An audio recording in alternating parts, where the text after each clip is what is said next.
Bueno, Iñaki. Bueno, muy buenas tardes. Gracias a todos, todas, por venir esta tarde a la 14ª jornada científica organizada por la Asociación Retina Madrid y Fundación Retina España.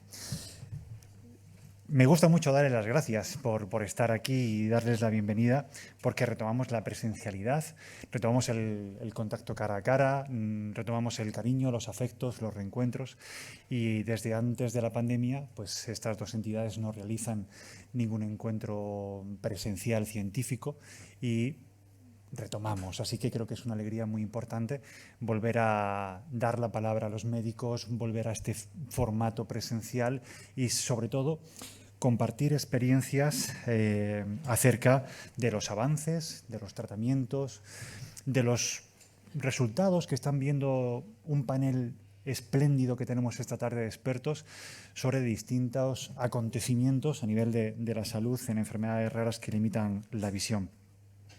Mi nombre es Pedro García Recover, soy responsable de comunicación de estas dos entidades, Fundación Retina España y Asociación Retina Madrid.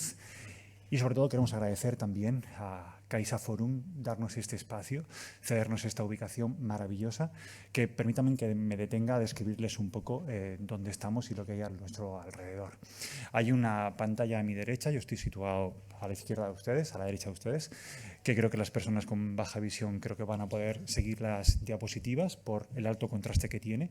Además, seguramente que los expertos médicos, por el cariño que le ponen a sus presentaciones, van a ir describiendo cada una de las mismas. Al salir a la izquierda tienen el baño, además muy bien señalizado, con una muy buena señalética. Vamos a empezar a las 5 de la tarde.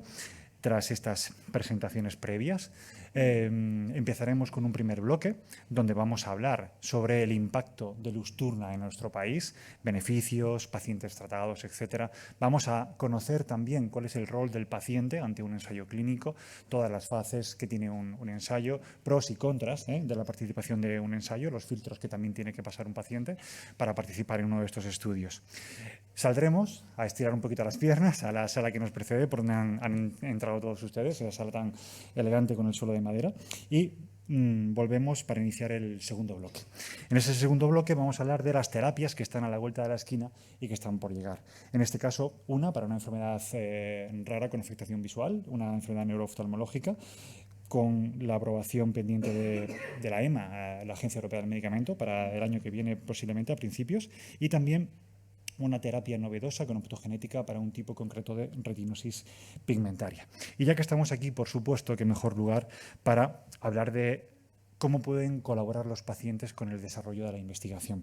Así que vamos a dar también la voz al presidente de ONERO, el Observatorio Nacional de Enfermedades Raras Oculares, para dar voz a los pacientes para que sean más proactivos y puedan compartir los datos y así pues la investigación, los distintos estudios puedan ser un poquito más ágiles.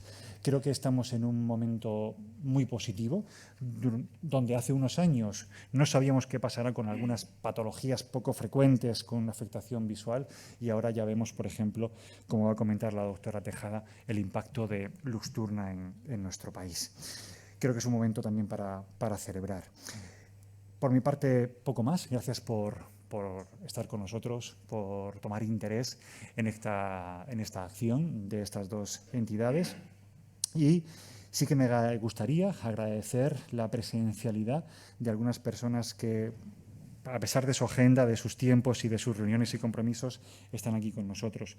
Por una parte, a doña Ana Belén Morejón. Ella es la responsable de la Unidad Central de Afiliación en la Organización Nacional de Ciegos. Gracias, Ana Belén, por acompañarnos. También a doña Clotilde de la Higuera, miembro de la Junta Directiva de la Federación Española de Enfermedades Raras, FEDER. Gracias. Y también a Eva Bermejo, que es la directora del Instituto de Salud Carlos III y también directora del Instituto de Enfermedades Raras. Y además, con un guiño especialmente a ella, porque viene desde París, de una reunión allí hoy con el conflicto y con las huelgas que hay en los transportes públicos en Francia. Y bueno, pues agradecemos también el esfuerzo por su parte. Y ya, sin más, pues doy la palabra a don Raúl Gilabert, presidente de Asociación Retina Madrid y Fundación Retina España.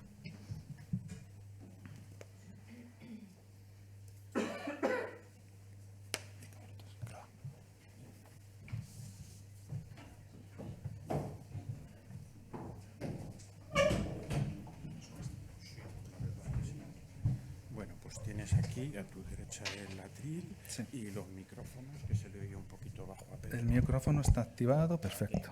Vale, muy bien. Pues muchas gracias, como ha comentado el compañero Pedro, por vuestra asistencia. Es bueno, muy reconfortante volver a juntarnos después de pues, estos años de pandemia, encontrarnos y poder estar de tú a tú, de cara a cara con vosotros. Bueno, en primer lugar, desde la Asociación Retina Madrid y Fundación Retina España, queremos dar pues un impulso a lo que es pues el movimiento asociativo y federativo, así como a FARPE, ¿no? Al Observatorio Nacional, así como a las entidades públicas y privadas en las que solemos colaborar, y en aquellas que aún no podemos colaborar, pues animar a, bueno, pues a ese compromiso, ¿no? de colaboración.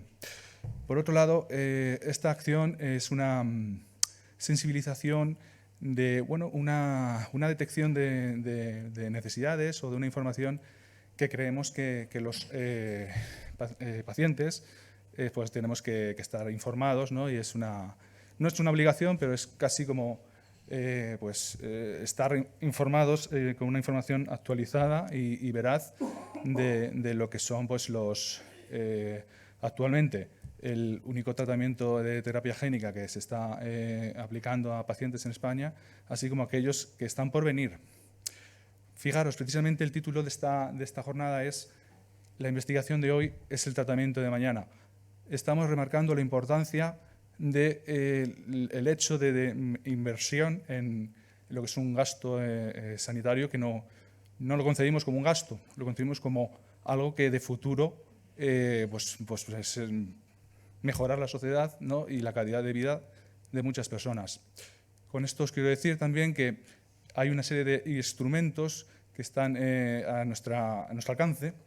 Como pacientes, como personas, debemos de ser proactivos y, en nuestra mano está también esa proactividad para impulsar la investigación. Por ejemplo, apoyando a un observatorio donde es necesario que consten nuestros datos para traducirse en lo que son posibles ensayos clínicos, posibles terapias avanzadas que puedan venir fruto de esos ensayos clínicos y fruto de esos estudios de investigación. Es muy necesaria pues esa proactividad por parte del paciente. Pertenecemos a una asociación de pacientes y creo que es fundamental que el mensaje sea: tenemos que arrimar el hombro y poner nuestros medios y nuestras energías en la investigación, ¿no? Sin más, pues el último mensaje que quiero dar pues, es animar a todas aquellas entidades públicas, privadas, administraciones públicas, industria, asociaciones de pacientes, a colaborar y a invertir en gasto sanitario. Muchas gracias.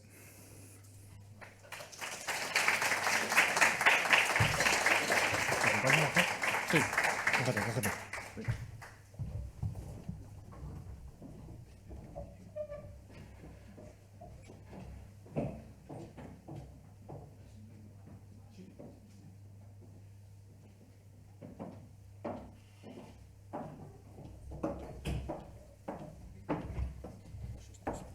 Tienes aquí el atril a tu derecha, los micrófonos, y bueno, ahora Pedro te presenta. Sí.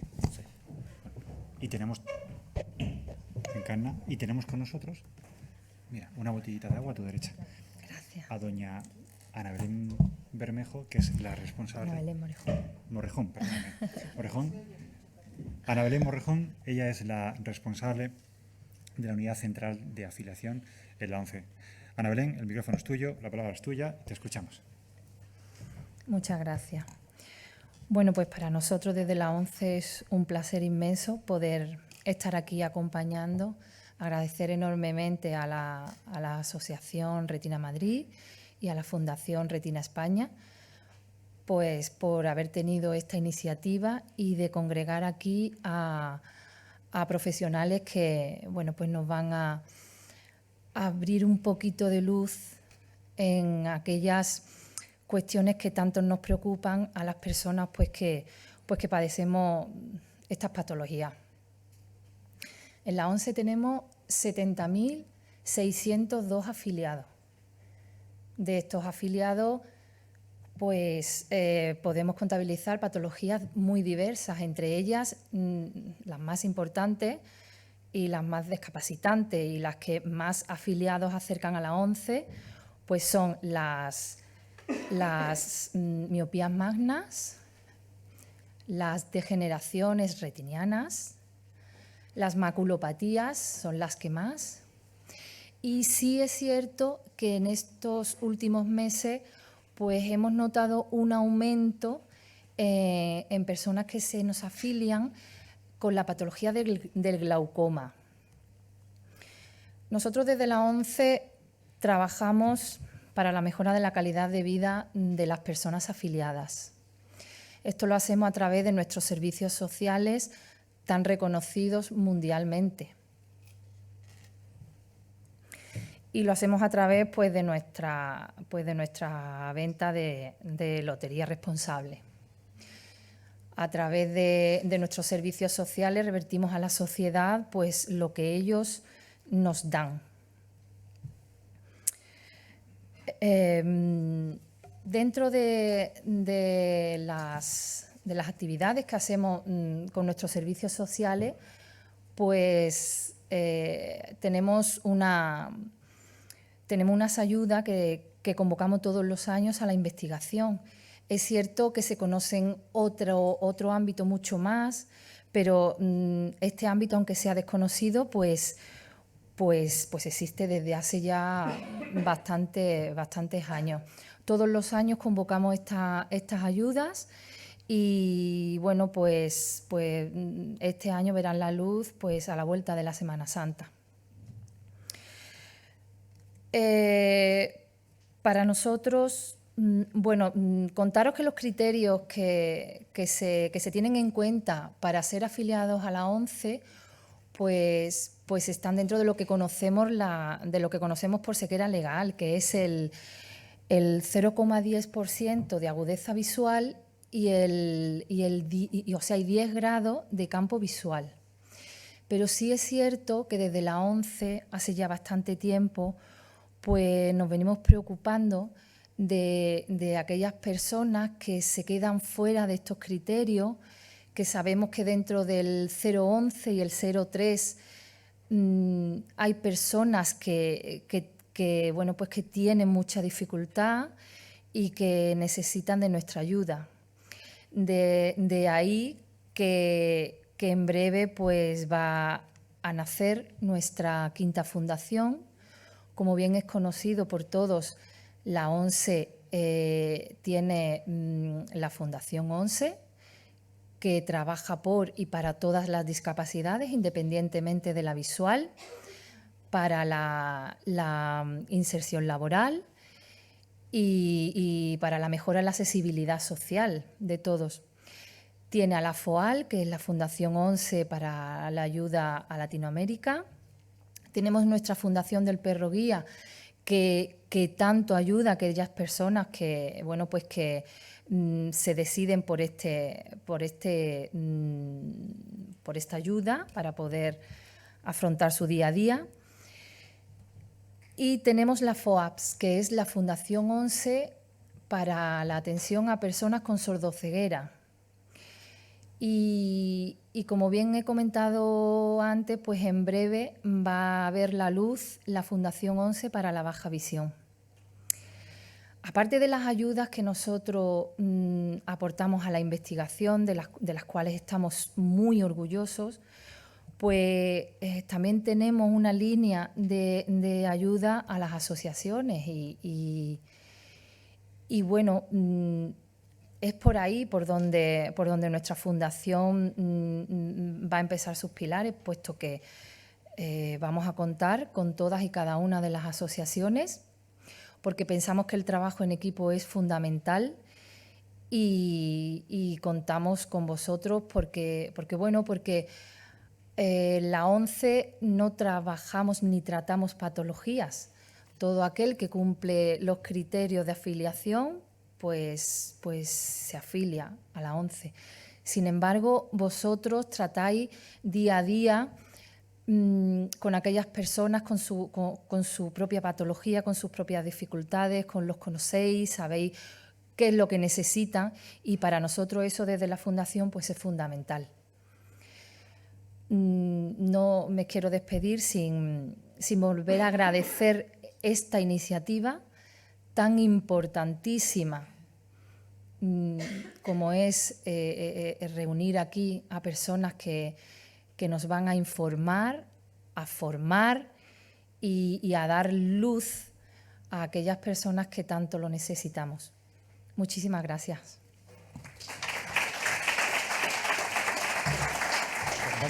Sí, gracias.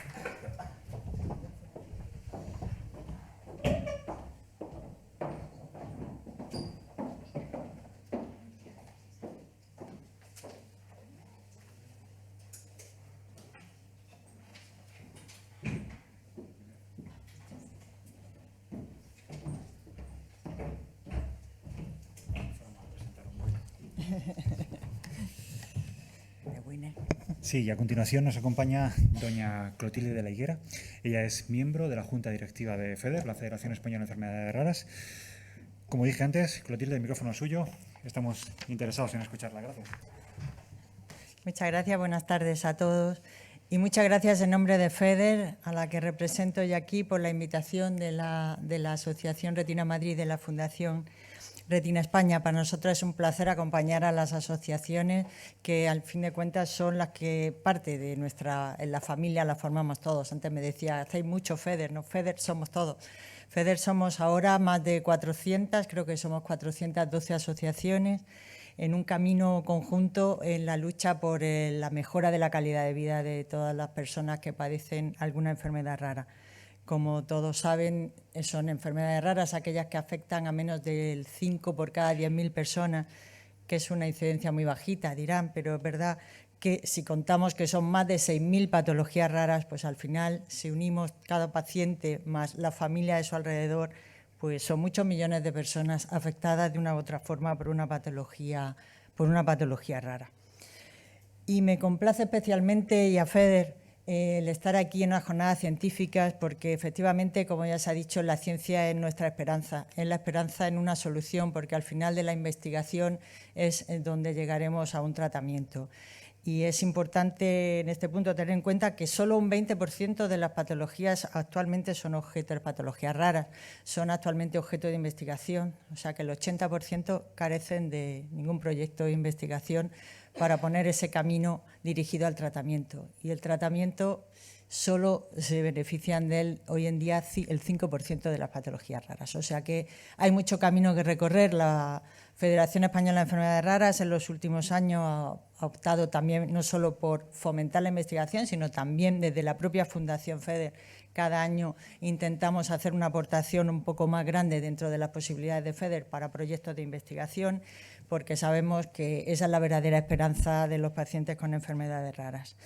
Así que quisiera dar las gracias en nombre de FEDER pues a todos los que se dedican a la investigación, a todos los científicos que luchan cada día con pocos recursos en este país por lograr un objetivo y por beneficiar a la sociedad y en concreto a nuestros pacientes, y especialmente pues a los ponentes de esta tarde, grandes oftalmólogos, algunos tengo el placer de conocerlos personalmente, que vienen o que trabajan día a día en esa experiencia que es la base al final de la investigación y de la ciencia también, por mejorar la vida de los pacientes desde servicios de oftalmología, de hospitales de referencia de Madrid, como son el Ramón y Cajal y el 12 de octubre. Así que muchas gracias a todos. Sin duda vamos a aprender mucho esta tarde y repito mi agradecimiento y mi gratitud por estar aquí esta tarde. Muchas gracias.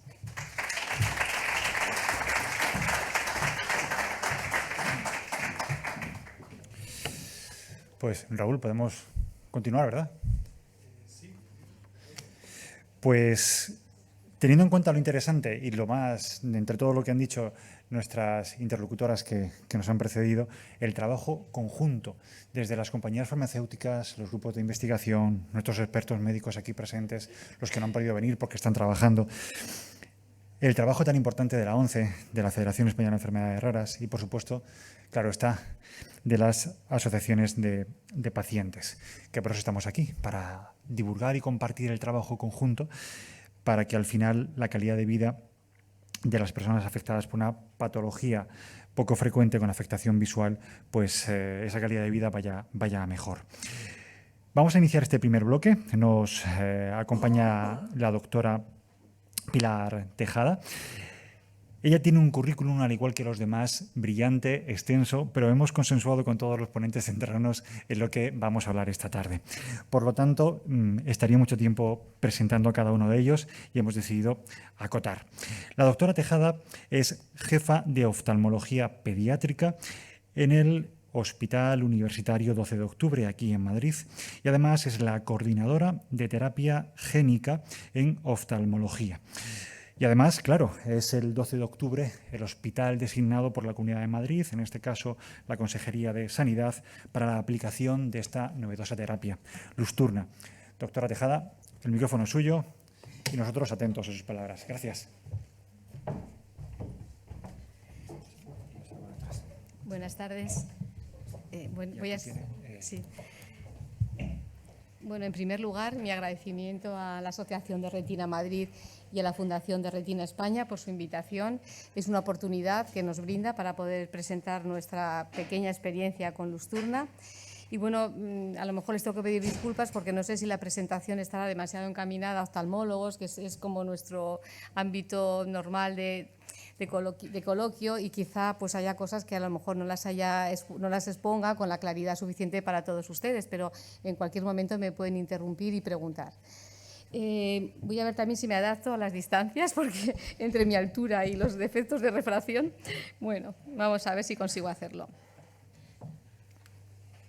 En primer lugar, comenzaremos explicando un poquito de la patología que vamos a hablar luego del tratamiento. Sabemos que existe un grupo de distrofias hereditarias de la retina que está causadas por una mutación concreta, que es en el gen RP65, que es el gen que va a decodificar la proteína del mismo nombre. Y dentro de esta mutación se engloban distintas formas clínicas, entre las que tendríamos la amaurosis congénita de Leber, que es la forma más temprana y más severa de todas las distrofias hereditarias de la retina, algunas formas también de distrofias graves de inicio en la etapa muy temprana y algunos casos de retinosis pigmentaria, que es la distrofia como más conocida.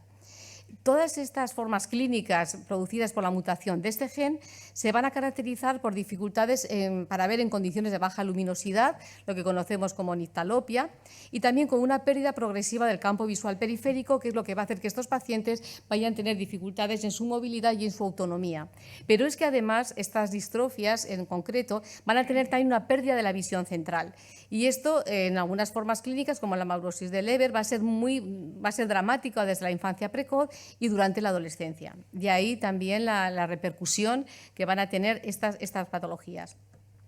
Existen pues, actualmente distintos ensayos clínicos en marcha para distintas distrofias, pero podemos decir que a día de hoy la única terapia y la primera terapia aprobada para distrofias de la retina es Lusturna, que es Boletigen Parvover, y en concreto para justamente estas distrofias, las que están producidas por la mutación bialélica en el gen RP65.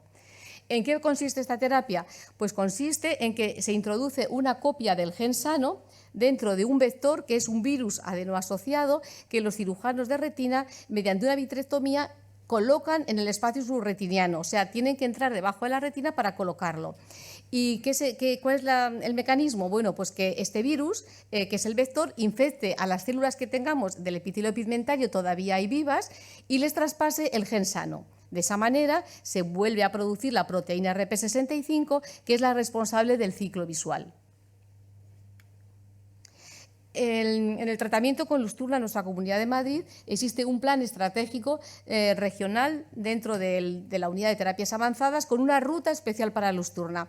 Es una ruta especial desde el origen del paciente, el oftalmólogo que le ve, al que le asignan en su centro, que esto ha conllevado al principio pues, dificultades, porque claro, los pacientes a veces no están en el centro originario, sino que han recorrido muchísimos centros. Bueno, nos llevó un poquito de tiempo poner un poco en orden en esto para que los pacientes no tuvieran esos tiempos de espera tan grandes hasta que llegaran ya al tratamiento. Y luego pues aquí les explico un poco pues, toda la evolución que va a haber, todos los pasos que les iremos desglosando hasta que el paciente ya es intervenido cuando es candidato. Existen unos criterios muy estrictos y rigurosos que hay que cumplir para que el paciente sea candidato a ser tratado con Luxturna. Y estos criterios los están perfectamente recogidos en el protocolo farmacoclínico del Ministerio de Sanidad español. Se necesita que un paciente sea diagnosticado, tenga un diagnóstico clínico de distrofia de la retina, que además tenga mutaciones bialélicas confirmadas en el gen RP65. Recalco lo de bialélica porque quiere decir que se han transmitido del padre y de la madre, o sea que hay que hacer un estudio de segregación familiar y que además el estudio genético no vale que sea en cualquier laboratorio, tiene que ser un laboratorio certificado. Y además las variantes tienen que ser patogénicas o probablemente patogénicas. Esto es un requisito imprescindible para que el paciente pueda ser considerado para el tratamiento. Y en España, a día de hoy, el paciente debe tener 3 o más años de edad. Además, estas serían las características del paciente, pero además, para cada uno de los ojos que vayamos a tratar, debemos aplicar los siguientes criterios. Una agudeza visual igual o inferior a 20/60 o un campo visual de menos de 10 grados en cualquier meridiano para un estímulo concreto, que es, aquí en este caso es el 3,4E, y que además el ojo, no el paciente, sino el ojo del paciente, tenga suficientes células retinianas viables. ¿Por qué dicen esto? Porque, claro, si introducimos un virus que tiene que infectar células y no hay células que infectar, el tratamiento no va a ser eficaz. Por lo tanto, tenemos que identificar que haya suficientes células viables. Pero, claro, ¿cómo se identifica esto? Pues bueno, pues se ha decidido que por una de estas opciones. Una opción sería que el ojo del paciente tuviera en la retina, medida por tomografía de coherencia óptica, lo que conocemos como OCT, que tenga un grosor central de 100 micras o más. Bueno, pues esto es un criterio. Otro criterio sería que en el polo posterior, esa parte central del ojo, que es la más importante para la visión, pues se tenga, objetivemos los oftalmólogos, que hay 3 o más áreas de diámetro de disco que estén libres de atrofia o de alteraciones pigmentarias. Y la otra opción sería que el paciente conservara un campo visual dentro de los 30 grados centrales para el estímulo concreto 3,4E que nos piden con un campímetro cinético de Goldman. Hay que decir que no es requisito las 3 condiciones, que con una de ellas el paciente ya sería candidato. Bueno, nuestra misión es estudiar al paciente de forma completa y recabar toda esta información. Una vez que el paciente es estudiado por nosotros como centro tratador, emitimos este paciente, lo presentamos ante un comité de expertos que para nosotros ha sido importantísimo y aquí recalco la importancia y el rigor con el que se ha realizado, porque no solamente la decisión la tomamos con el centro tratador, que puedes también tener un vínculo muy especial con los pacientes y bueno, puede haber estas connotaciones y bueno, y aparte de la objetividad que se presume, pero siempre está muy bien que haya un comité de expertos en el que están representados distintas sociedades científicas y expertos retinólogos, quirúrgicos y médicos y de forma consensuada se toma la decisión de este paciente si va a ser tratado o no, si es apto o no para tratamiento. Además, creemos que esta forma de evaluar también garantiza una transparencia en todo el proceso de elección del paciente, de selección y una equidad en el tratamiento. Una vez que el paciente ya ha sido considerado que es apto para tratamiento, después de presentarlo al comité, todavía tenemos que hacer más pruebas con él. En el protocolo farmacoclínico del Ministerio se exige que al paciente se le caracterice al principio con un test que es un poco cómo está su sensibilidad retiniana global. Y este test se llama FST. Esto lo realiza un electrofisiólogo y lo que mide es como la sensibilidad global de la retina, no dice una zona u otra, sino que de forma global, ante un flash el flash de más baja iluminación que es capaz de provocar una sensación visual en el paciente. ¿Y por qué es necesario hacer este test? Porque nos va a dar idea de la sensibilidad previa que tiene y porque además el control que se va a hacer posterior del tratamiento según el Ministerio español se va a hacer con la agudeza visual de lejos del paciente, con el campo visual y también con la FST. Nosotros, cuando fuimos designados como centro tratador, ¿qué nos planteamos? Bueno, en primer lugar, para nosotros, pues claro, fue un reto de vamos a iniciar una terapia tan novedosa y una gran responsabilidad. Para nosotros pues, fue un antes y un después, tuvimos que pues, poner todas nuestras capacidades en marcha, todas nuestras posibilidades, aplicar toda la experiencia que teníamos previa en el manejo de pacientes con problemas de funcionalidad visual y bueno, pues quisimos que poder hacerlo con todo el rigor posible.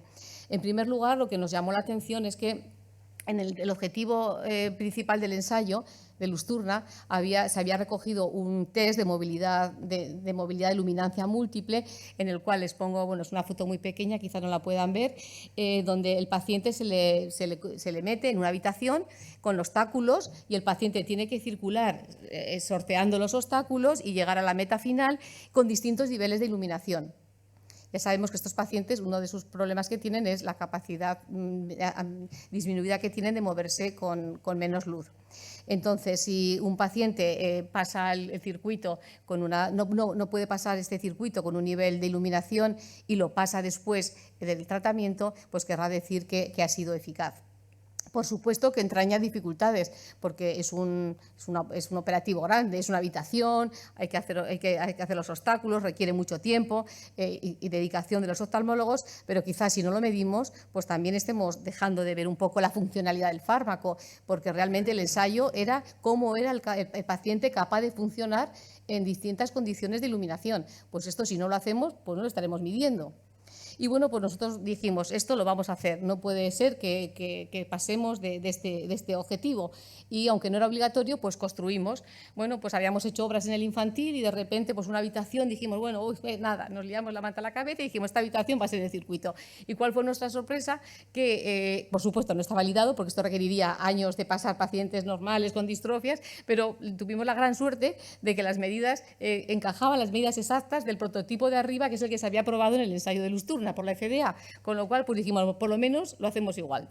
Y ahí tenemos los distintos niveles del test en función de, son los obstáculos, que tenemos 12 modelos distintos de obstáculos que vamos modificando para evitar el efecto aprendizaje del paciente. Y luego además tenemos un fotómetro, hicimos instalaciones de luz especiales para que este se pasa desde un lux a 400 lux. Un lux es la noche cerrada y 400 lux es la luz de oficina. Entonces, pues en esos intermedios son los distintos niveles que vamos a ver ahí. Es una prueba compleja, pero la realizamos. Bueno, aquí tenemos una nenita que está pasando en la fotografía, en el vídeo de la izquierda de ustedes, van a ver que está pasándolo a 10 lux, que es un nivel 4. Parece que comienza bien, pero luego, bueno, pues ya parece que hace su bypass y ya no sigue correctamente. Esta niña, y si vemos en el vídeo de la derecha, pues que le hemos subido al nivel superior, que es 50 lux, pues la niña lo completa de forma, es que no ha hecho ningún error y lo completa antes de los 3 minutos que requiere el test. Con lo cual diremos que el umbral de la niña es el de la izquierda, que es los 10 lux que ha sido incapaz de realizar. Esta niña, después del tratamiento, pues ya les adelanto que lo está pasando a un lux, a oscuridad total. Vale. Seguimos. ¿Qué nos planteamos también cuando iniciamos la terapia? Bueno, pues que decir solamente que vamos a valorar el tratamiento con la agudeza visual, el campo visual y el FST, pues nosotros que estábamos haciendo muchísima exploración funcional en el niño, nos parecía que ¿por qué no íbamos a aplicar test sencillitos que utilizamos cada día en la práctica clínica en los pacientes con distrofias y con no distrofias? Entonces, ¿por qué no lo vamos a aplicar a estos pacientes? Pues claro que sí, lo íbamos a hacer. Entonces, también creíamos que intuíamos que podía haber pequeños cambios sutiles tras el tratamiento, que si solo aplicábamos agudeza visual, campo visual y FST, podían pasar desapercibidos. Entonces dijimos, mira, nos da igual lo que nos pida el Ministerio, nosotros vamos a trabajar como trabajamos siempre. Y bueno, pues nos comprometimos a hacer con todo el rigor posible, las pruebas están ya estandarizadas, pero en incorporar pues las test que hacemos habitualmente en nuestra consulta, ¿no? Porque además aquí sobre todo creemos que se trata no tanto de objetivos estructurales como mucho más de objetivos funcionales con la terapia. Y bueno, y esto pasaría porque incluimos pues test los de agudeza de media distancia, de cerca, los test de contraste, pues ustedes sabrán que no es lo mismo un texto que esté muy contrastado a otro que esté muy pálido, pues esto también es importante, es que la visión no solamente es agudeza visual, influyen muchas otras funciones visuales. Y luego también incluimos test de colores con distintas pruebas, desde colores saturados a las distintas pruebas para el estudio del color que estamos habituados en las consultas de oftalmología. Y también los adaptamos siempre a las pruebas, a las edades de los pacientes, y también realizamos las pruebas siempre antes y en cada revisión después del tratamiento. En cuanto ya hemos llegado al momento quirúrgico, también es un momento clave porque es donde se va a realizar el tratamiento. El paciente sí que se inicia con un tratamiento con prednisona 3 días antes, que se continúa unos días después. La habitación sí que tiene que ser con aislamiento porque es una terapia génica. El fármaco, una vez que se descongela en farmacia, dura solamente 4 horas a temperatura ambiente, con lo cual hay que tener todo muy chequeado. No vale empezar a pedir al paciente que está en la otra punta del hospital, que llega, que el ascensor, no. Todo tiene que estar exactamente en hora porque perderíamos una oportunidad de un fármaco tan costoso. El microscopio, el equipamiento, el microscopio tiene que estar incorporado con tomografía de coherencia óptica para que los cirujanos vean dónde se coloca exactamente el medicamento. La cirugía tiene que ser, se nos requirió que los cirujanos tuvieran experiencia en cirugía subretiniana y además están acreditados por Novartis. Y luego, pues lo que se hace, según ficha técnica, es la inyección de 0,3 mililitros de boletígene parvovirus, creando una ampolla subretiniana, o sea, se coloca debajo de la retina el fármaco, como, no sé si esto me señala. Sí, vale. Y aquí vemos cómo el cirujano ya tiene la cánula de inyección y como por OCT, por tomografía, este sería la ampolla o el belet, donde está introduciéndose el medicamento. En cuanto al seguimiento posterior del tratamiento, pues por supuesto que el posoperatorio inmediato lo hacen nuestros cirujanos y fundamentalmente viendo el fondo de ojo y también por tomografía de coherencia óptica. Hay pacientes que es voluntario que han participado en el estudio de seguimiento y de seguridad de Novartis, que es PERSID. Por supuesto que están incluidos también en Valtermed, como todos los fármacos de terapias avanzadas. Y luego nuestro protocolo pues sí es más exhaustivo en cuanto a más revisiones y más pruebas, pero lo hacemos. Y decir que en nuestro protocolo todas las pruebas se realizan después de la cirugía, las que hemos realizado antes de la cirugía. Y bueno, un poco nuestro estudio lo hemos llamado STAI 12O, por llamarle de alguna manera, y decirles que hemos valorado 20 pacientes en la consulta específica de Lusturna, de los cuales 4 no han sido considerados aptos para tratamiento por el comité y un paciente ha rechazado el tratamiento. 2 pacientes han necesitado cirugía previa de catarata y estamos pendientes también de tratamiento.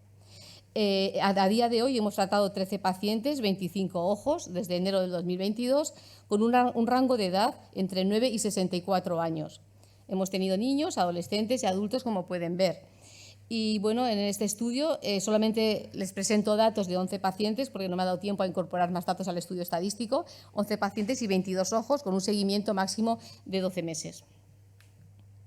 En cuanto a los efectos adversos y complicaciones, pues hemos tenido una única complicación quirúrgica. La verdad que estamos contentos porque los cirujanos tienen un nivel increíble y la verdad que solo ha habido una complicación quirúrgica en un ojo, que se produjo una hemorragia foveal. Y bueno, luego 2 pacientes tuvieron aumentos de presión intraocular, que está descrito, pero que se controlaron fácilmente con medicación en colirio. Y luego tuvimos 2 pacientes, cada uno en un ojo, con reacciones inflamatorias muy importantes, plásticas con hipopión. Esto quiere decir que su cámara anterior estaba llena de tejido de contenido inflamatorio. Se resolvieron muy bien con corticoides sistémicos. Y también otro paciente tuvo una papilitis con pliegues retinocorideos, que es también una inflamación muy importante del nervio óptico y de la parte posterior de la retina, que es una inflamación que a veces se ve en los fármacos para el cáncer, pues lo tuvimos también. Y bueno, también una paciente desarrolló una membrana epirretiniana, que es lo que conocemos como MER, una maculopatía, que fue justamente la paciente que tuvo la hemorragia foveal en la cirugía, que además tuvo una reacción inflamatoria importante. Y luego lo que nos ha llamado la atención es que hemos tenido a los 10 meses de haber operado una paciente joven y sin ninguna complicación quirúrgica, hemos observado en esta paciente pérdida de fotorreceptores en ambos ojos en la OCT. Fotorreceptores, ya saben ustedes lo que son pues las células más importantes donde se hace el cambio del estímulo visual al eléctrico y bueno, pues ha perdido fotorreceptores sin ninguna explicación a los 10 meses del tratamiento. De todo esto, llamar la atención a que la inflamación ha sido importante en 3 ojos de 3 pacientes y que todos han sido niños o adolescentes. Esto realmente no nos ha llamado la atención porque nosotros que trabajamos con niños sabíamos que era una cirugía y un tratamiento que iba a requerir un tratamiento con corticoide mucho más importante del que venía en ficha técnica. Yo creo que ahora ya se va sabiendo, pero es que esto de entrada ya lo teníamos como en la cabeza que iba a ser así. Estos no son adultos, o sea, los que han tenido esta complicación. Bueno, y ahora les presento qué nos cuentan los pacientes, porque al fin y al cabo ellos son los que nos tienen que decir si están contentos o no. Los pacientes, en mayor o menor medida, están contentos con sus progresos. De los 11 pacientes incluidos en el estudio, yo, que soy muy pesada, les pregunto, ¿pero volverían a operarse después de todo lo que me... quiero que me lo digan muy claro, porque realmente te cuentan muchas cosas, pero ¿usted se volvería a operar? Bueno, pues todos, de los 11 menos uno, volverían a operarse. Todos refieren mejoría de su autonomía, y la autonomía, pues ustedes lo saben, lo importante que es.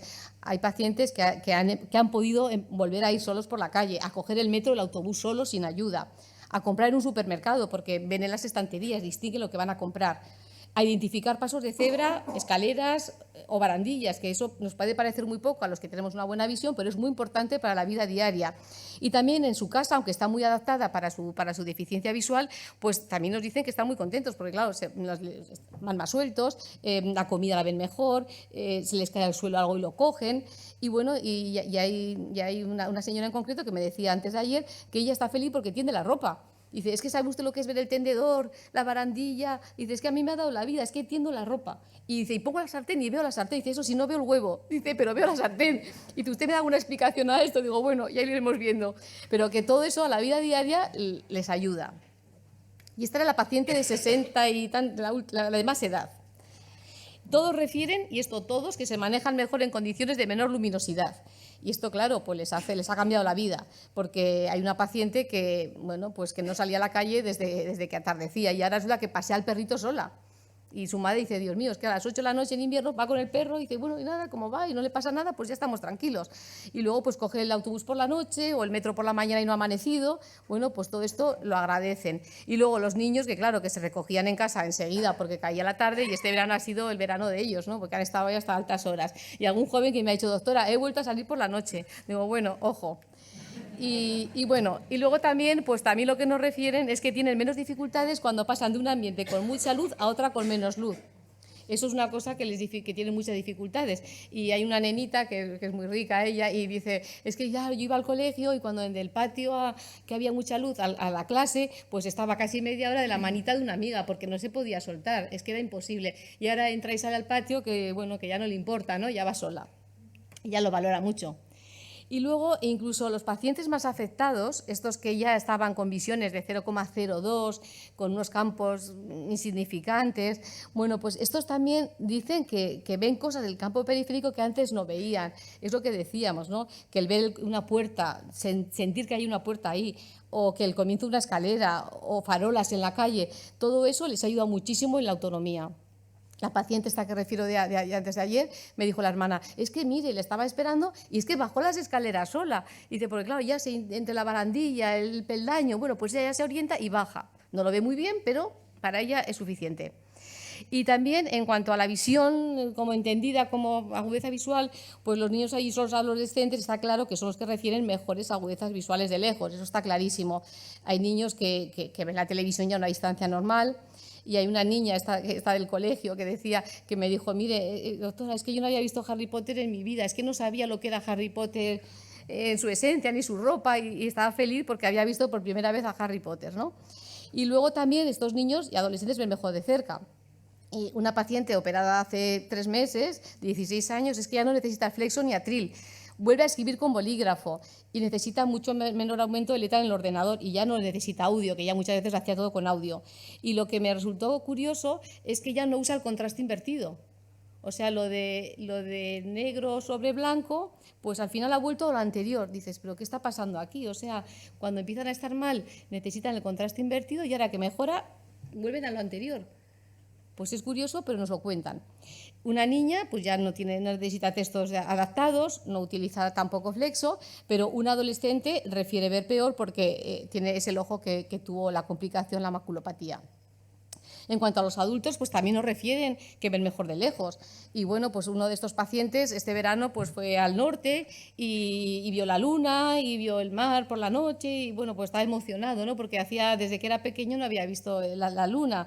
Y bueno, y hay un paciente también que de 30 y tantos años que ha vuelto a ver el fútbol al Bernabéu y al estadio de Vallecas. Y yo digo, pero madre mía, tanto fútbol. Y bueno, y dice que va al partido y que lo ve. Digo, pero tú ves el partido, tú ves que sí, doctora, que yo lo veo, tal. Vale, pues bien. Y luego también pues reconocen que las personas que se les acercan pues lo reconocen mejor, claro.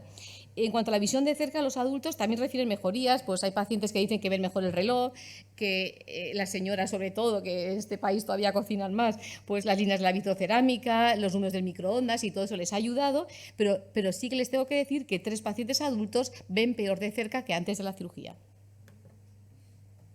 También, en cuanto a lo que nos refieren los pacientes, 3 pacientes adultos también, desde el momento de la cirugía, después nos han referido, y no ha habido ninguna complicación quirúrgica, han referido sensación de niebla o de escotoma central, algo con una niebla que tienen en la parte central de su campo visual.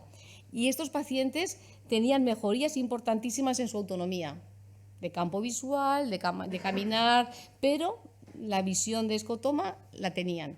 Y estos han correspondido con los pacientes que han tenido, son los mismos pacientes que han tenido visión peor de cerca. Y una de ellas es la que ha tenido pérdida de fotorreceptores a los 10 meses. Entonces, bueno, pues nos empezamos a las hipótesis nuestras. ¿Esto qué tendrá que ver? Será, como ha sido tan inminente después de la cirugía, tendrá que ver con ese levantamiento de la mácula que hacen los cirujanos para meter el fármaco. Al fin y al cabo es una agresión, ¿no? Es levantar la mácula en un paciente que levanta los fotorreceptores, que no están sanos, porque esto no es un paciente sano, y que los dispersas, los mueves y que tienen que luego volverse a colocar. Pues es una iatrogenia, o sea, lo que decimos los médicos, algo le estamos haciendo que no es lo natural, ¿no? Le estamos moviendo su mácula. Y como es justamente después de la cirugía, pues nos planteamos que pueda ser eso. En ningún caso hubo complicaciones quirúrgicas, eso lo quiero resaltar. Y luego también, pues como siempre, se habla de la posible reacción inmune al fármaco, pero bueno, también es que no dio casi tiempo, es que fue desde la cirugía, ¿no? Bueno, luego valoraremos estas hipótesis. Y una niñita de 8 años pues nos refirió que vino como un poco preocupada porque veía todo muy pequeño y la letra muy grande, pero la madre estaba asustada porque salía del papel la letra. Y dijimos, madre mía, ¿qué estará pasando? Pensamos una micropsia cerebral. Bueno, ya empezamos a pensar en cosas raras y dijimos, bueno, vamos a ser sensatos, vamos a pensar, quizás sea por el levantamiento de la mácula, que está descrito, ¿no? Que cuando desprendes la mácula, pues los fotorreceptores, lo que hemos dicho, se dispersan, los movemos y con ese volumen que metemos y luego tienen que recolocarse y se tienen que recolocar bien y que vayan al sitio correspondiente. Bueno, pues esta niña en 3 meses ya empezó a ver normal de tamaño y a escribir normal. Pues se debieron de recolocar porque esto se solucionó. Pero bueno, pues mientras lo pasamos estos 3 meses, pues dijimos, madre mía, ¿en qué acabaremos? Pero bueno, acabó bien. También ha habido muchos problemas de adaptación, que esto también hay que referirlo. Y todo eso ha sido en los adultos. Los pacientes adultos nos han referido muchísimo deslumbramiento. Esto no nos lo dijeron, la ficha técnica no lo ponían. En una fotofobia exagerada, tan exagerada que tienen que ir con gafas de sol y con visera. Y claro, para estos pacientes están huyendo ahora de la luz. Dices, bueno, vamos a ver, ¿en qué hemos quedado? ¿Les hemos mejorado esto? ¿Ya les hemos empeorado lo otro? Sí que es cierto que ha ido disminuyendo gradualmente, al 6º mes pues bastante menos, pero es que algún paciente todavía lo tiene al año. Y los niños no han tenido para nada esta complicación, o sea, este problema de adaptación. No sabemos si es un cerebro que ha estado tanto tiempo sin recibir estímulo luminoso y de repente cuando lo recibe, pues lo recibe de una forma exagerada. Y es decir, que les quiero comentar que el paciente este que va al Bernabéu pues, estuvo en un partido de fútbol reciente y estaba feliz porque estaba contentísimo, lo veía y tal, pero claro, cayó la noche y él seguía viendo, porque su problema de niftalopia se había resuelto, pero ay madre mía cuando encendieron los focos. O sea, encendieron los focos del Bernabéu y eso fue para él como una locura. Dice que su cerebro le estallaba. O sea, y este paciente también me comentó que salió a pasear en Madrid las noches, porque quería ver las luces de Navidad. Y fue otra catástrofe. Se tuvo que volver a casa porque esa iluminación tan intensa no la pudo soportar. 3 pacientes adultos nos han referido diplopia clara. Diplopia quiere decir visión doble. Y quedó cediendo con los meses. También nos sorprendió muchísimo porque nosotros entendemos, los oftalmólogos, que cuando se ve doble es cuando tienes una visión buena. Porque dices, bueno, una visión de 0,02 y tal, ¿cómo vas a tener visión doble si casi no ves? Pues resulta que sí, que por muy poco que ven, lo poquito que mejoran les hace ver doble. Y 6 pacientes les molesta tener 2 ojos. Esto además es así, nos lo dicen. Doctora, yo preferiría tener solo un ojo. ¿Y por qué no me han operado solo uno? Digo, hombre, es que los dos estaban enfermos, los dos tal, pero claro, tienen sensación de que tienen dos ojos. Yo creo que su cerebro estaba tan olvidado, y sobre todo del ojo peor, que cuando empieza a tener sensaciones luminosas les molesta tener dos ojos. Y bueno, ¿qué hipótesis manejamos nosotros? Bueno, pues que creemos que la discreta mejoría que tienen después, tras el tratamiento, pues ya es suficiente para que tengan visión doble. También que el nistagmus se frena. El nistagmus, ese movimiento de batir para fijar, pues es que se frena. Entonces, claro, su sistema ya ha cambiado, su fijación ha cambiado. Y luego también el estrabismo que disminuye se corrige. Es que el estrabismo está el ojo aquí y de repente se ha puesto centrado. Pues todo eso puede tener que ver, y vamos, estamos seguros de que tiene que ver y que es suficiente para que tengan visión doble. Y también para que les moleste la binocularidad y que quieran utilizar solo un ojo. También es cierto que cuando hay un cambio de dominancia, pues porque hemos operado el ojo primero, el peor, y ha mejorado más que el otro, pues el cerebro es que no se adapta. Es que el cerebro le hemos cambiado la dominancia cerebral y ese paciente es que no soporta que ahora el ojo bueno es el que no veía. Y eso para ellos está siendo muy complicado. Y también pensamos que lo que les hemos comentado antes, que la cirugía, el de levantar la retina con ese bledo, esa burbuja y los fotorreceptores por ahí moviéndose y volviéndose otra vez a su sitio, ¿quién nos dice que va al mismo sitio? Pueden ir a sitios no correspondientes de la retina. Entonces, si van a sitios que no son el exacto, ya tenemos ya hay una interferencia, o sea, es como una disparidad de la retina, y es lo que se dice una diplopia retiniana. Y pues eso también es algo que se está viendo. Y luego en el cambio de dominancia ocular, pues tiene tiempo para arreglarse. La niña que le pasó el cambio de dominancia, pues ha estado un año aquejando ese cambio de dominancia. Y la niña tocaba el piano y dejó de tocar el piano, porque veía las dos manos, pero era imposible ejecutarlo. Y también creemos que aquí tiene que ver problemas cerebrales, porque el cambio de dominancia también no está solamente en los ojos, está en el cerebro. Entonces, el cerebro derecho es más visoespacial y ejecutivo, y el izquierdo es más de electroescritura. Entonces, si cambiamos la dominancia, es que le estamos volviendo loco a ese cerebro. Y entonces estaríamos ante un caso de disprasia ejecutiva. O sea, es un problema ya de visopercepción, de procesamiento visual. Y bueno, esta niña, pues con cierta perseverancia y cierta terapia que ha hecho, pues ha conseguido volver a tocar el piano. Y la última vez que vino nos trajo una pieza que había grabado al piano y cantada, y claro, y estaba feliz porque de repente ya puede ejecutar la orden, pero hasta un año sin poderla ejecutar. También hay que decir que los pacientes que tenían, los que peores visiones previamente tenían, les ha costado mucho también adaptarse a ver mejor periféricamente, porque se sobresaltaban.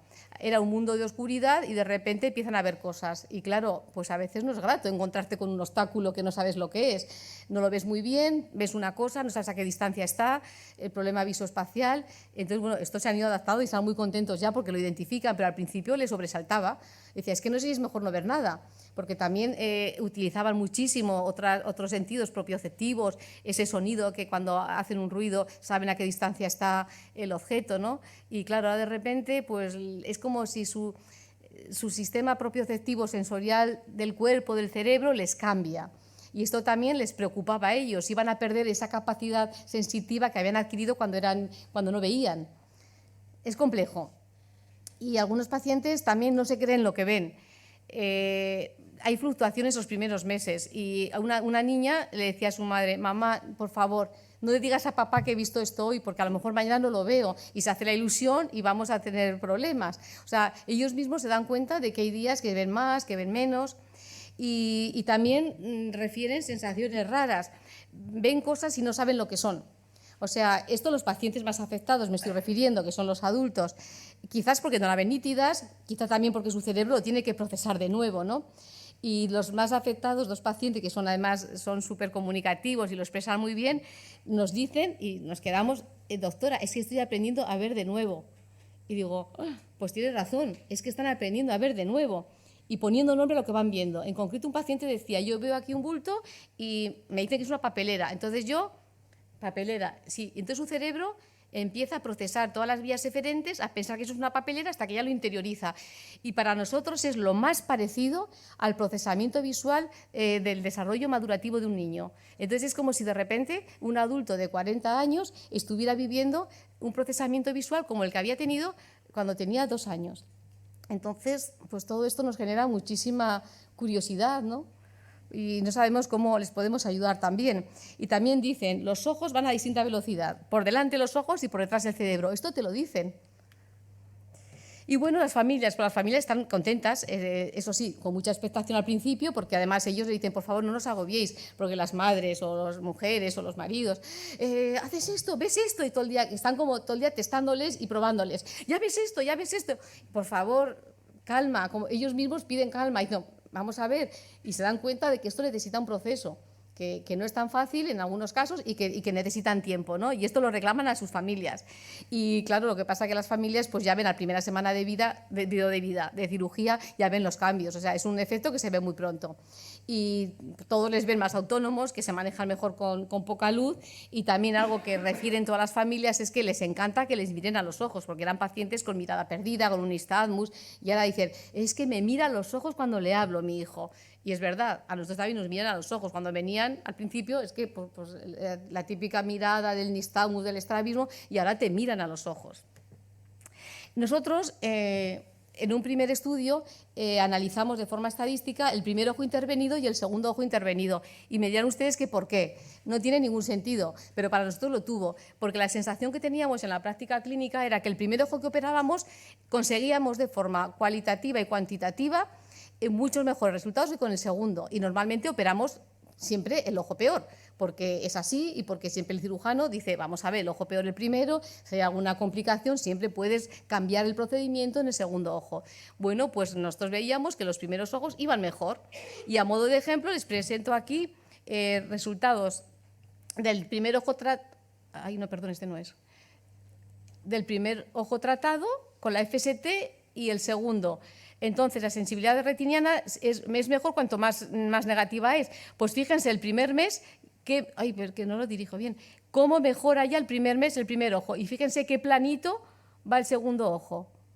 Pero es que en cuanto al campo visual, el primer ojo ya en el primer mes hace una subida importantísima que se mantiene, y en el segundo ojo pues hay que va casi plano, y bueno, pues al sexto mes empieza a subir. Entonces esto nos llamó poderosamente la atención, creo que puede tener muchas explicaciones científicas que ahora quizá no es el momento de comentarlas, y ya en un segundo análisis pues ya lo hemos hecho de forma global, todos los ojos juntos, pero en monocular y en binocular.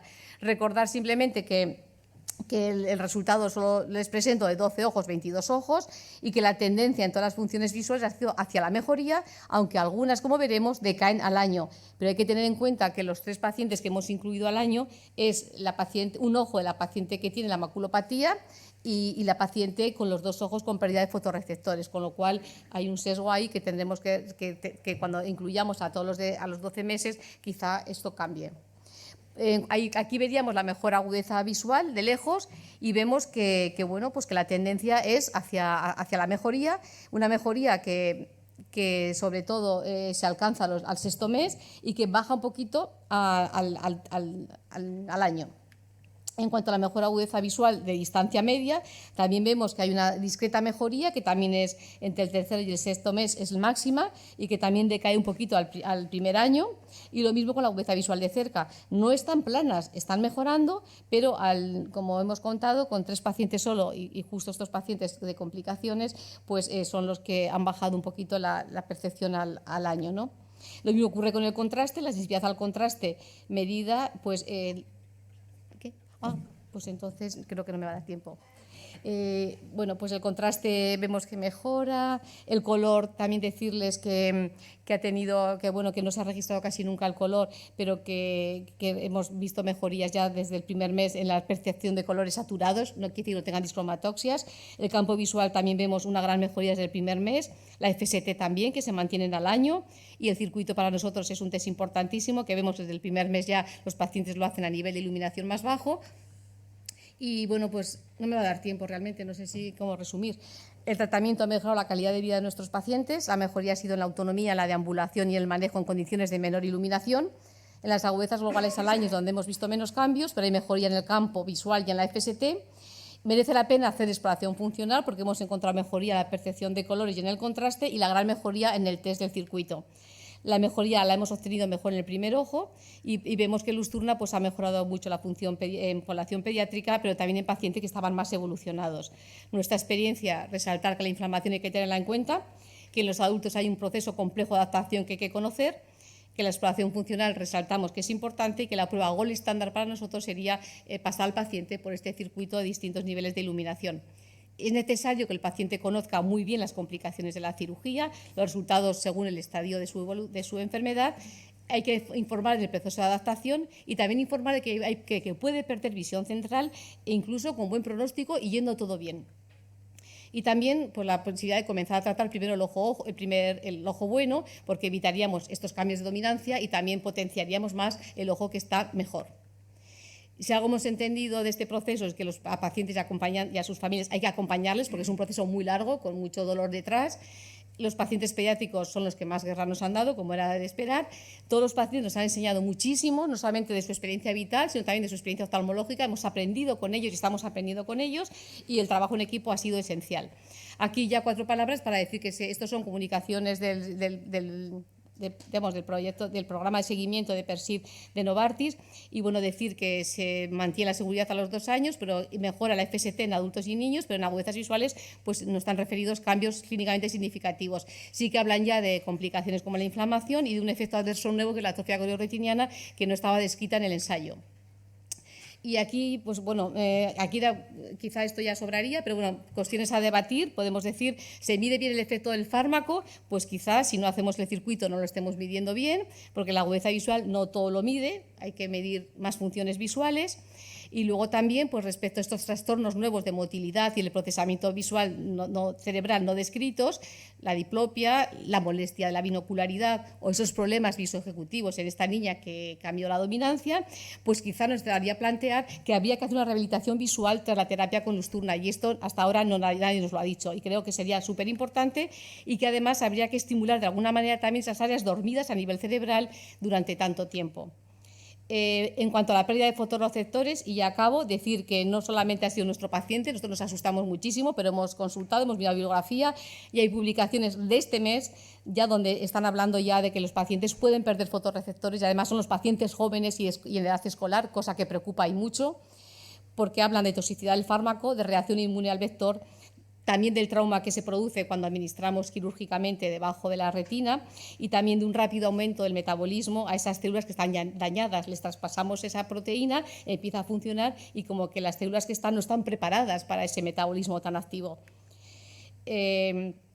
Nada, esto también que ya en cuanto a desprender o no la mácula, pues ya hay controversia si se debería desprender del todo o no la fobia, no voy a entrar en ese detalle.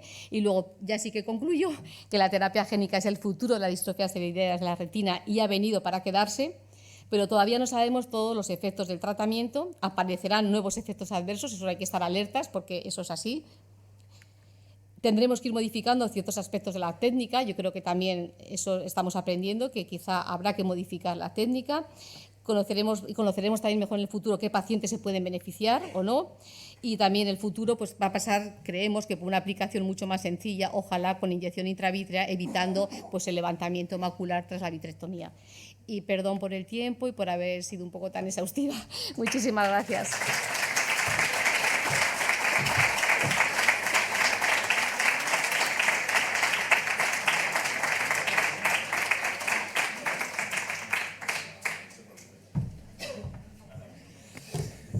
¡Wow! ¡Qué maravilla! ¡Qué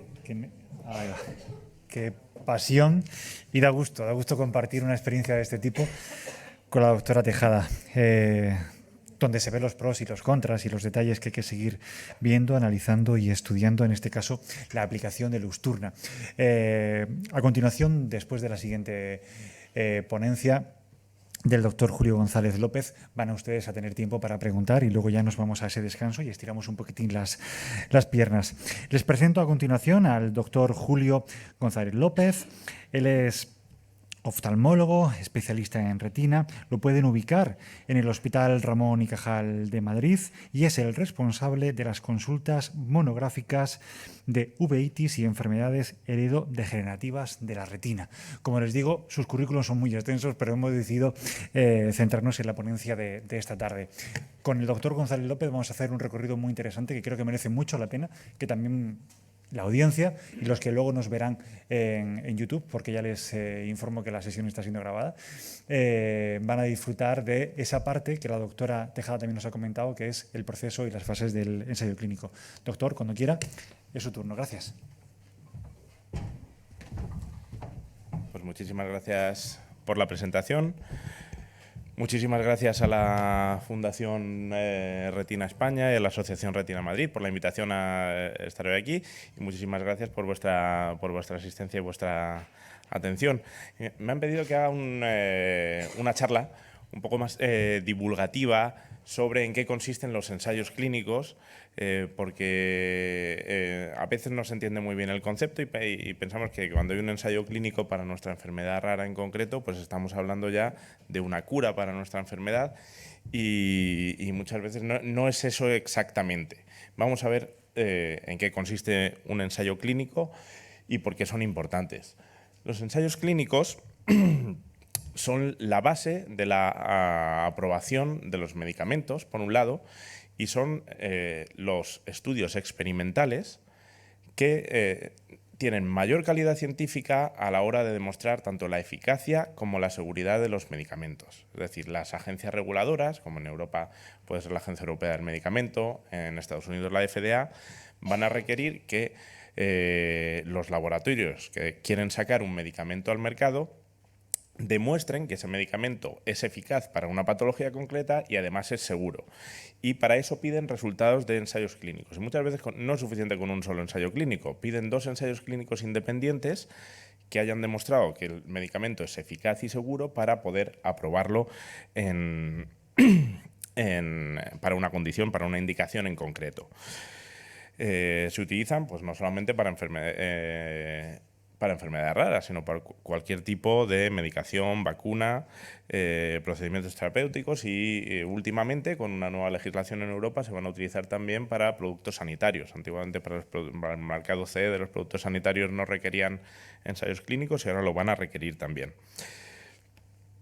Entonces hemos dicho que es un experimento. Un ensayo clínico es un experimento en el que a unos pacientes se les expone a una medicación y muchas veces tenemos un grupo control en la que se expone o a un placebo, o a una intervención ficticia o a otro medicamento distinto.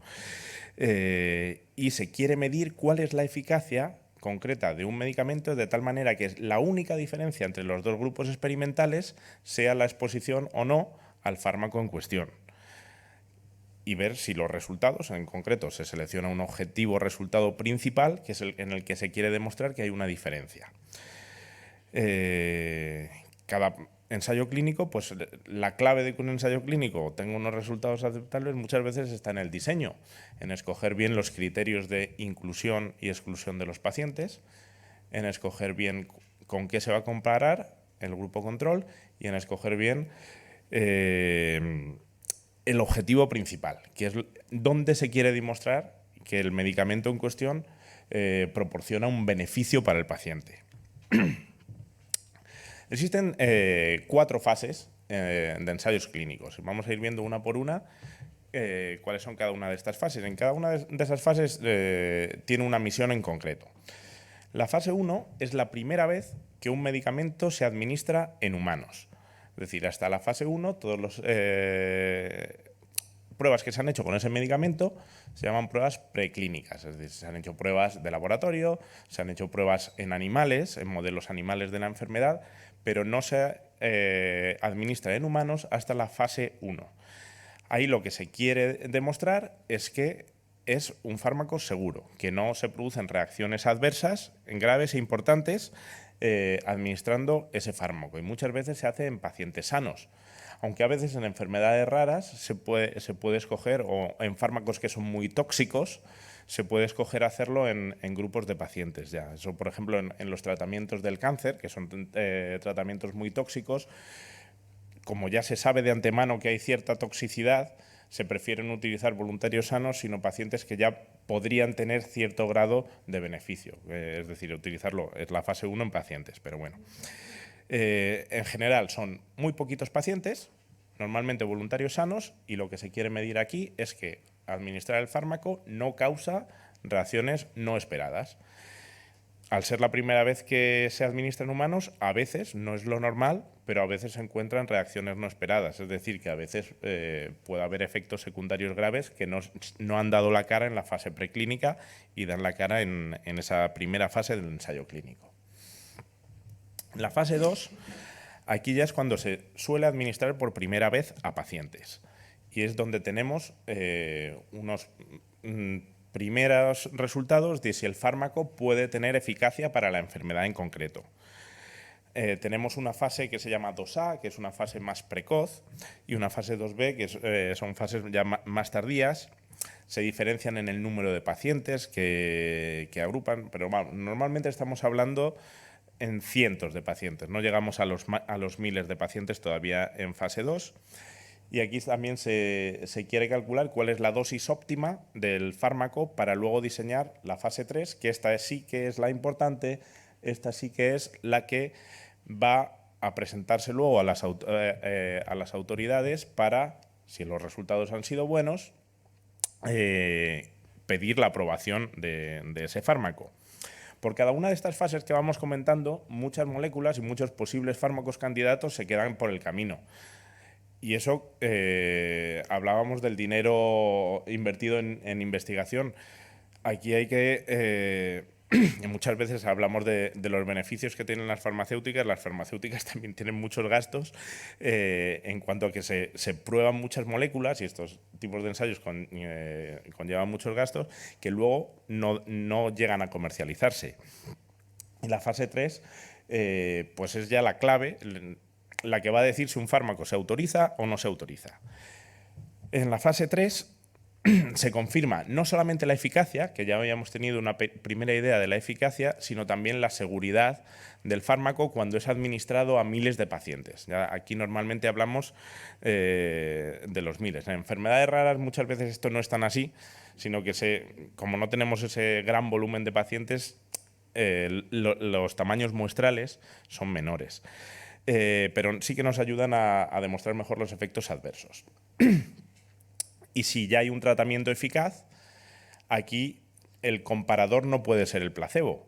El comparador tiene que ser el fármaco que sabemos que ya es útil en esa enfermedad.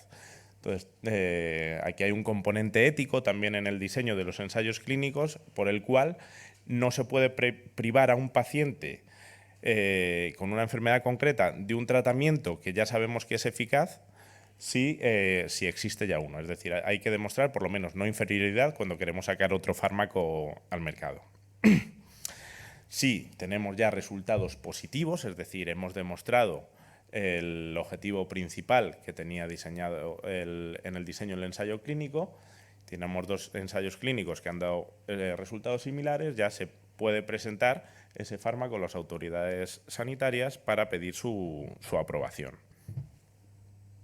Normalmente, os digo, estamos hablando de miles de pacientes, aunque en enfermedades raras los tamaños muestrales van a ser inferiores. Y esto es lo que hablaba la doctora Tejada con el estudio PERCIV, es ya la fase 4 de los ensayos clínicos, que es el estudio post-comercialización. Una vez que un fármaco ya está aprobado y ya está comercializado, todavía no tenemos definidas el perfil de seguridad de cuando ese fármaco se va a administrar a tamaños muestrales muy superiores. Eso pasó, por ejemplo, con las vacunas del COVID, con la vacuna de AstraZeneca, fue aprobada en las fases iniciales y fue aprobada su utilización, pero cuando se administró a cientos de miles de pacientes es cuando se observaron que había efectos secundarios más frecuentes de lo deseable. Se ven los efectos tanto de seguridad como de eficacia más a largo plazo y es lo que nos va a permitir tener un mejor perfil de la seguridad de los pacientes. Ahí hacemos un seguimiento continuo y si después de la comercialización se ve que un fármaco tiene un perfil de seguridad que no es el adecuado, las agencias reguladoras pueden decidir dejar de comercializarlo. Hablábamos anteriormente de la ética y esto es algo muy importante. Los ensayos clínicos son experimentos que se hacen con humanos. Tienen que regularse por criterios éticos muy estrictos. No sería ético exponer a un paciente a un fármaco que pensamos que pueda tener más riesgos que beneficios, y no sería ético privarle de un tratamiento que sabemos que es eficaz. Entonces, tienen que, en su diseño, contemplar todas estas variables. Además, los pacientes, cuando deciden voluntariamente entrar en un ensayo clínico, tienen que otorgar su consentimiento, tienen que saber en qué consiste el ensayo clínico, si es un ensayo con varios grupos, saber que pueden recibir el tratamiento experimental, pero que también pueden estar en el grupo placebo o estar en el grupo control si es un control activo, el porcentaje de probabilidades que tienen de caer en cada uno de los grupos, y tienen que asegurar pues, que van a ser capaces de completar todo el seguimiento, porque luego ya veremos que los seguimientos en los ensayos clínicos son bastante estrictos también. Y luego hay comisiones de ética. Normalmente, cuando un hospital se une a un ensayo clínico, la comisión de ética en la investigación clínica de ese hospital, de cada centro que participa en un ensayo clínico, tiene que haber dado su aprobación. Es decir, que no solamente los médicos que participan en el ensayo o las casas farmacéuticas que las diseñan, sino que además hay expertos externos en bioética que aseguran que se van a cumplir los criterios éticos para el trato de todos los participantes en el ensayo clínico. Y vamos a ver pues, qué ventajas tiene participar en ensayos clínicos y qué riesgos puede tener. Por un lado, podemos tener beneficios terapéuticos si caemos en el grupo experimental, es decir, en el grupo que va a recibir el tratamiento, y es un tratamiento que se va a demostrar que es eficaz, porque vamos a ser los primeros en estar expuestos a ese fármaco. O sea, nos podríamos beneficiar de una alternativa terapéutica para una enfermedad que no tiene tratamiento hasta ese momento. Puede ser una nueva opción de tratamiento cuando no existen otros tratamientos disponibles. O puede ser mejoras de tratamientos ya existentes. Esto, por ejemplo, muchas veces se ve con los ensayos clínicos en fármacos cardiovasculares, en riesgo vascular, que hay muchos tratamientos, pero siempre se sacan fármacos que intentan mejorar el perfil de eficacia y de seguridad. Y pues, por otro lado, como se hace un seguimiento muy exhaustivo de los pacientes que participan en un ensayo clínico, participar en un ensayo clínico nos puede dejar tranquilos de que va a haber un mejor control de esa enfermedad, porque van a haber visitas más frecuentes al médico y se van a posiblemente hacer pruebas que no se hacen de forma cotidiana. Y por otro lado, saber que se está contribuyendo al desarrollo de la investigación médica, porque ya sabemos que si no hay investigación, como dice el lema de la jornada de hoy, la investigación de hoy son los tratamientos del mañana. Pero por otro lado, participar en ensayos clínicos también puede suponer inconvenientes, y eso tenemos que saberlo cuando decidimos participar. Por un lado, todos los fármacos son a la vez venenos, y esto lo decía Paracelso ya en el Renacimiento. Es decir, todos los fármacos tienen sus riesgos, todos los fármacos pueden tener efectos adversos, y va a haber siempre un balance, un equilibrio entre los beneficios que nos puede aportar y los riesgos a los que nos somete estar expuestos a un fármaco. Y justo cuando lo hacemos en un ensayo clínico, muchas veces ese balance es desconocido y solamente va a ser conocido después de que termine el ensayo clínico. Entonces, es verdad que solamente se van a autorizar ensayos clínicos cuando hay una molécula prometedora, es decir, hay algo que parece que pueda tener beneficio para el paciente, pero no vamos a estar seguros de que ese fármaco es eficaz para esa patología concreta hasta que no termine el ensayo clínico y se revelen los resultados. Por otro lado, veíamos que vamos a tener mejor control de nuestra enfermedad porque vamos a hacer visitas más frecuentes, pero eso también es un inconveniente, es que vamos a tener que ir con más frecuencia al hospital y posiblemente someternos a pruebas que no tendríamos que someternos si no participásemos en el ensayo clínico. Entonces es un coste en tiempo y en dedicación que hay que tener en cuenta.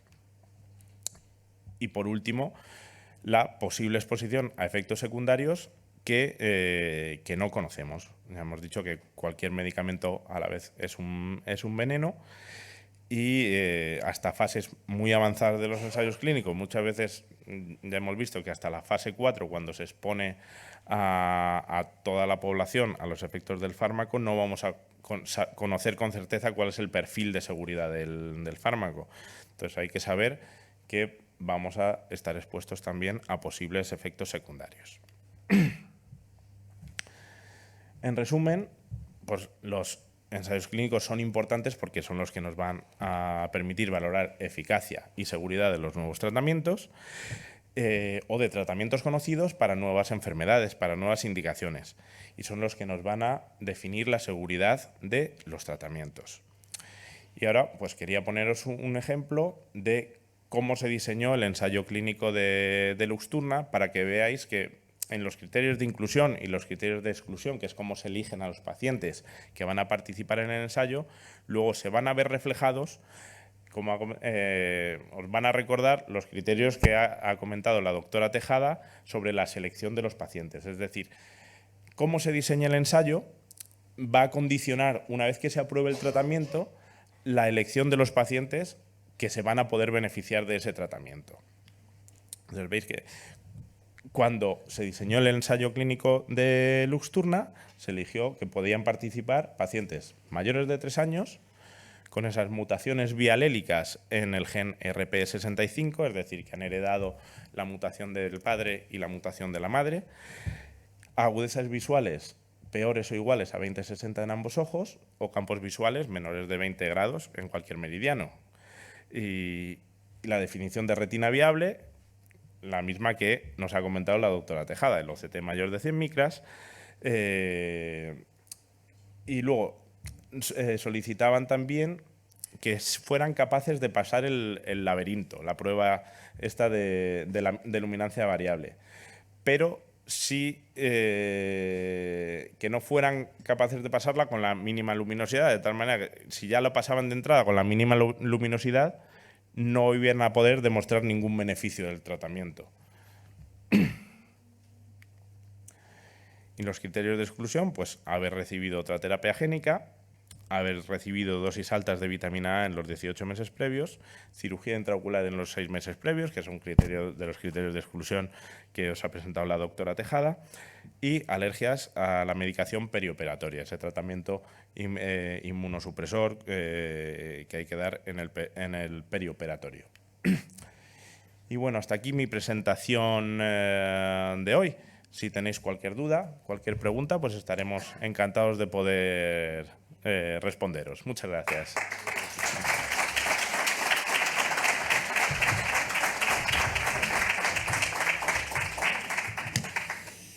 Qué bien refrescar toda esta parte de los ensayos, las fases y bueno, los pros y contras de la participación de los pacientes. Es vuestro turno, es vuestra palabra. Os informo, os voy soltando pildoritas en cada intervención. En la sala hay 5 personas magníficas, maravillosas, están pendientes de nosotros con un micrófono de mano. Así que sí que os pido que la persona en la sala que quiera hacer alguna pregunta, a la doctora Tejada o al doctor Julio González López, que levante la mano para empezar a responder por su parte. Veo Juanjo movimiento. Mira, para la doctora Tejada, simplemente todo lo que has explicado, ¿verdad? ¿Qué experiencias existen en otros centros, o vamos, a nivel nacional e internacional? Si son similares o tu visión de la experiencia que existe. Sí, dejar el micrófono para que quede registrado. Sí, pues. O subid aquí. Bueno, pues Quizá yo creo lo que ha faltado en esta fase, desde mi humilde opinión, en esta fase cuarta del ensayo, es que no ha habido quizás demasiado protocolos comunes. Y yo creo que es una crítica que hago desde aquí al estudio de PERSIB de Novartis, porque sí, hay que recoger datos, pero hay que recoger muy pocos datos. Entonces, solamente recoger agudeza visual y recoger FST me parece muy pobre. Y luego, además, yo creo que no se han dado directrices claras, porque, en primer lugar, es muy difícil que cuando realmente, como ha dicho Julio, una vez que se acaba el ensayo y empieza la práctica clínica y se extiende, es difícil controlar eso ya. Cada hospital, ya no me refiero a cada país, cada hospital, cada grupo quirúrgico. Yo he contactado con grupos de otros países y me han dicho, no, yo no pongo el volumen que dicen, porque claro, con esas retinas atróficas dices, bueno, hay una ficha técnica y ya no la estamos haciendo. Quizá tengan razón en no meter el volumen completo, pero ya hay sesgos. Otros te dicen, no, lo que hemos hablado de la fobia. Ficha técnica te dice levantamiento de la fobia completo. Bueno, pues ya se está cuestionando. Nosotros, el último paciente, hemos intentado ya no levantarla mucho, sino rodearla y tal. Pero comentas a un gurú de estos de Lusturna, al doctor Fischer, y dice, no, la ficha técnica, levantar la mácula, todo el volumen. Y dices, madre mía, aquí todos los fotorreceptores circulando, los 4 que le quedan. O sea, entonces, claro, dices, es que quizá haya que ir variando la práctica clínica conforme los resultados que vamos viendo, pero quizá ni de eso es difícil homogeneizar. Y luego no hay un protocolo clínico, o sea, nadie nos ha dicho cómo hacer el protocolo de seguimiento. A mí nadie me ha dicho cómo hacer el seguimiento. Que recoja agudeza visual y que recoja FST. Perdón, pero hay más cosas. Hemos visto, como ha dicho Julio, que un criterio de entrar en el ensayo era pasar el laberinto, el circuito, para entrar en el ensayo. Porque claro, si tú lo estás pasando a una luz de oficina, dices, bueno, es que era el requisito mínimo, o sea, pasarlo. Porque claro, si lo pasas en la oscuridad ya no requieres tratamiento. Pero vamos a ver, si eso era un criterio para entrar al ensayo, ahora no hay ni siquiera ni para control. Pues eso no sé, haya sido un fallo también. Yo no sé el fallo de quién ha sido, si ha sido de la EMA, la agencia reguladora europea, que ha dicho, tenía que haber dicho a Novartis, mire ustedes, son el laboratorio, tienen que hacer esto en los centros asignados. Claro, es que es así, ahí está una persona de Novartis, lo puede decir. La agencia reguladora yo creo que ya ha fallado, porque muchas veces con ciertos fármacos se le acompaña a la casa farmacéutica y dice, mire, esto lo tiene que entrar al hospital de tratamiento. Aquí la EMA no ha dicho nada del circuito. Yo consulté con miembros de la EMA y me dijeron, ya está, Novartis tampoco nos ha hecho nada del circuito. Hemos ido a cada hospital el que se ha buscado la vida. Bueno, pues desde ese punto de vista, la dispersión de datos y de homogeneidad. Bueno, y ya no digamos nada también en la lectura estructural de la OCT. Es que eso ya, bueno, aquí está un retinólogo experto en OCT. Yo valoro las OCT, las comento con mis retinólogos, incluso con mis retinólogos expertos, tienen cierta apreciación. Ay, es que eres muy exagerada, Pilar, porque este elipsoide, no, sí, el otro, sí, pues tal, pues cual. Bueno, eso dentro de un mismo centro. No hay una lectura homogénea de esas alteraciones. Porque podía ser muy fácil que hubieran elegido un centro de lectura a nivel mundial y nosotros mandamos las OCT de los pacientes y que las lea el mismo lector.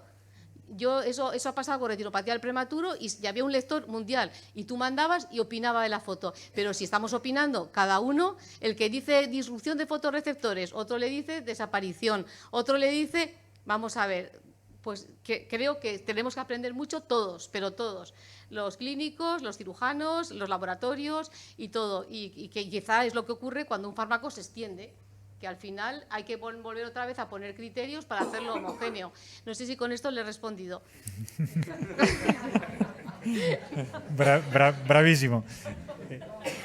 Tenemos 2-3 minutos. ¿Alguna cuestión más, por favor? Sí, ahí va Juanjo con su micrófono en mano. Buenas tardes. Hola, buenas tardes. A la doctora Tejada, nos has explicado el tratamiento que es para el gen 65. RP, sí. En mi caso, yo tengo afectado el gen USH2A, el exon 53. No sé, el tema es, ¿esos tratamientos u otros, o hay ensayos clínicos que se estén haciendo, también para el doctor de Ramón y Cajal, se están estudiando, se están aplicando, se aplicarán, serán similares al que se está aplicando del 65? Gracias. Gracias, Juanjo. Recoge el micrófono. USH2A es la causa más frecuente no solamente del síndrome de Usher tipo 2, sino de retinitis pigmentosa autosómica recesiva en nuestro medio. Con lo cual, es un gen que tiene interés para la industria porque hay bastantes pacientes afectados. Y hasta donde sabemos sí que hay ensayos clínicos con terapia génica similar, pero no sé en qué estadio están. ¿Comienzan ya?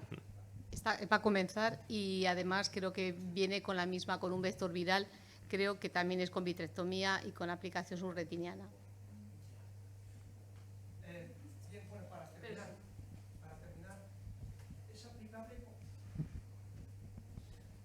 Es interesante, ¿no?, la información, no conocía que hubiese ese avance ya. Pero me decías que es necesario que haya unas condiciones, ¿no?, en la retina. ¿Es aplicable a los que tienen mucha más pérdida o solamente a los que empiezan para que no empeore? Me explico, ¿no?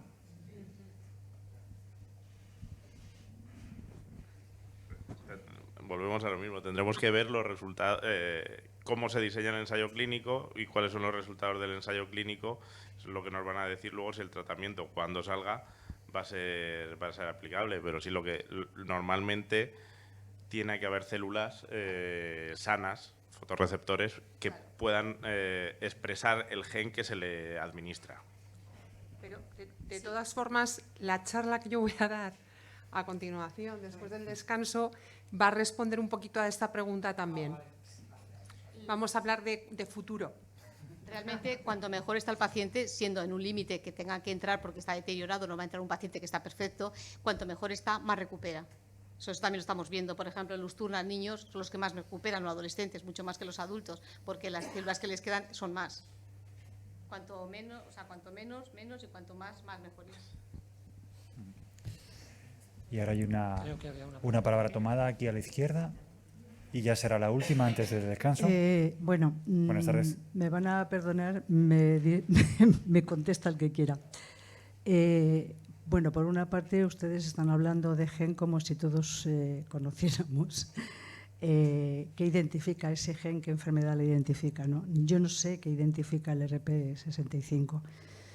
Pero además sí me gustaría hacer otra pregunta, es decir, en los casos en los que ya no hay retina en algunas zonas, no hay posibilidad de aplicar, por lo que estoy escuchando, esta terapia, ¿no? Y las que se están haciendo, si están en base a lo mismo y lo que se está utilizando es la retina, si no hay retina, ¿qué posibilidades hay para la gente que ya tiene una degeneración y trocitos de retina, vivos pero trocitos?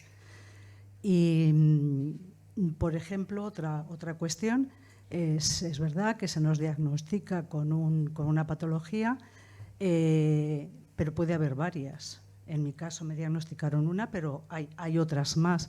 Y nunca me han hecho ningún análisis genético o examen genético para saber qué había o qué no había. Entonces, todo esto que están haciendo, ¿cómo se puede aplicar y es extensivo a otras patologías o solamente exclusivamente a esos genes de los que están hablando? Gracias. Gracias. Y ahora Juanjo entrega el micrófono a los ponentes. Lo que hablabas, estábamos hablando primero, los genes. ¿Qué es un gen? Un gen es la información que heredamos de nuestro padre y de nuestra madre para fabricar una proteína en concreto. Es el material genético que tenemos en el ADN. En el ADN pues tenemos miles de genes en 23 pares de cromosomas y cada uno de esos genes lleva la información en tripletes de bases que luego se traducen en proteínas, en cadenas de aminoácidos. Y las proteínas son, digamos, los ladrillos que forman nuestras células, que ayudan al metabolismo, que ayudan a la estructura de las células. Entonces, cuando nuestro padre o nuestra madre nos transmite un pequeño error en alguna de esas cadenas, a veces no pasa nada. Y todos somos portadores de muchas mutaciones que posiblemente no tengan mayor relevancia. Pero a veces da la casualidad de que la mutación está en un sitio concreto que sí que produce un problema. Y aunque solamente tengamos una, tenemos una enfermedad a lo mejor autosómica dominante. Y cuando tenemos una mutación en el mismo gen heredado de papá y de mamá, pues ahí es cuando vienen las enfermedades autosómicas recesivas, que es como el RP65, que es un tipo concreto de retinitis pigmentosa causada por ese gen concreto. Hay más de 200 genes que producen enfermedades heredodegenerativas de la retina y solamente tenemos terapia génica a día de hoy comercializada para ese gen, para RP65. Otras terapias para cuando ya no hay retina útil, hasta hace unos años hubo la posibilidad, no sé si seguramente que la habréis oído hablar, de las prótesis retinianas, que ahora mismo ya la Argus 2, que fue la que estuvo aprobada, pues ya no está comercializada, pues por temas económicos, no porque funcionara mejor o peor, porque sí que demostró que podía producir mejoría en la visión.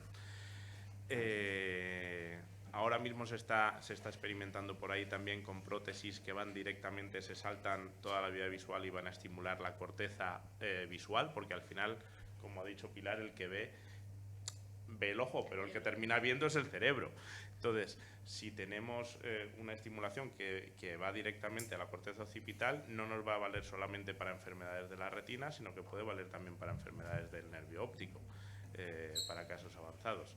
Y luego está la terapia celular, que es otra cosa que se está investigando, pues crear en laboratorio, pues a partir de células madre, tanto células de epitelio pigmentario, células de fotorreceptores, para poder implantar debajo de la retina. Esto está todavía en fase experimental, ya ha habido algunos estudios clínicos en humanos, pero sobre todo, hasta donde yo sé, han sido resultados sobre todo de seguridad, de si es seguro utilizarlos, más que de si realmente mejoran la visión.